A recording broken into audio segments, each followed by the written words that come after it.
ওরে বাবা রে, ওরে বাবা রে, গেলাম রে, বাঁচাও। বনে ছিল একটি দুষ্টু শিয়াল। হঠাৎ করে দেখতে পেল গাছের ঢালে একটি মোরগ বসে আছে। তা দেখে তার মনে অনেক লোভ জন্মালো।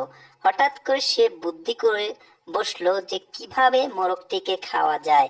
তাই সে মোরগটির প্রশংসা করতে লাগলো।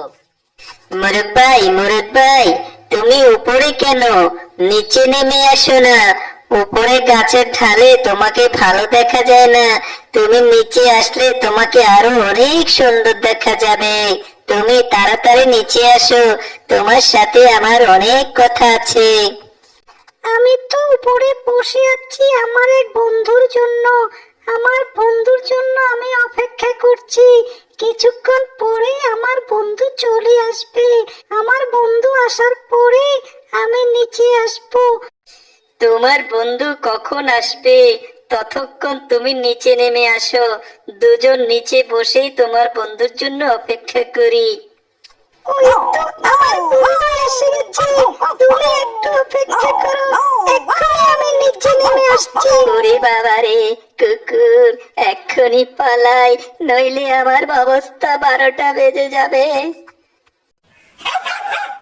কুকুর ভাই, তুমি একটা কিছু করো। এই দুষ্ট শিয়ালটি আমাকে খুব ডিস্টার্ব করছে। তার কারণে আমি বনে থাকতে পারছি না ভাই। তুমি একটা কিছু করো না। ঠিক আছে, তুমি কোনো চিন্তা করো না। আমি একটি বুদ্ধি বাহির করছি। তুমি আমার বুদ্ধি মতো কাজ করবে, দেখবে শিয়াল বেটার কি অবস্থা হয়। তাহলে শোনো, এদিকে আসো, আমি তোমার কানে কানে বলছি।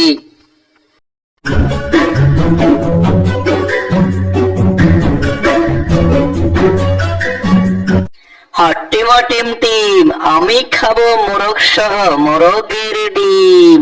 আজকে কিন্তু ছাড়বো না, মোরগকে খেয়েই ছাড়বো। এই মোরগ ভাই, সুন্দর করে বসে আছো, আমি তো এসেছি। এসো না, নিচে আসো না, তোমার সাথে তো আমার অনেক অনেক কথা আছে। এই শিয়াল দাঁড়া, এত বড় সাহস! লোকজন চলে এসেছে, এখন আমি করি কি? আল্লাহ রে বাঁচাও। এই বেটা শিয়াল, তোর এত বড় সাহস! আজকে তোর একদিন আমাদের একদিন, তোর লেজ আমরা কেটে দিব। না ভাই না, আমার লেজ কেটো না ভাই, আমি চলে যাব। তোমরা আমাকে ছেড়ে দাও না ভাই, আমাকে ছেড়ে দাও। দাঁড়া, তোর এক্ষুনি আমরা লেজ কেটে দিচ্ছি। ওরে বাবা রে, ওরে বাবা রে, গেলাম রে, বাঁচাও বাঁচাও, বাবা রে, গেলাম রে, বাঁচাও বাঁচাও।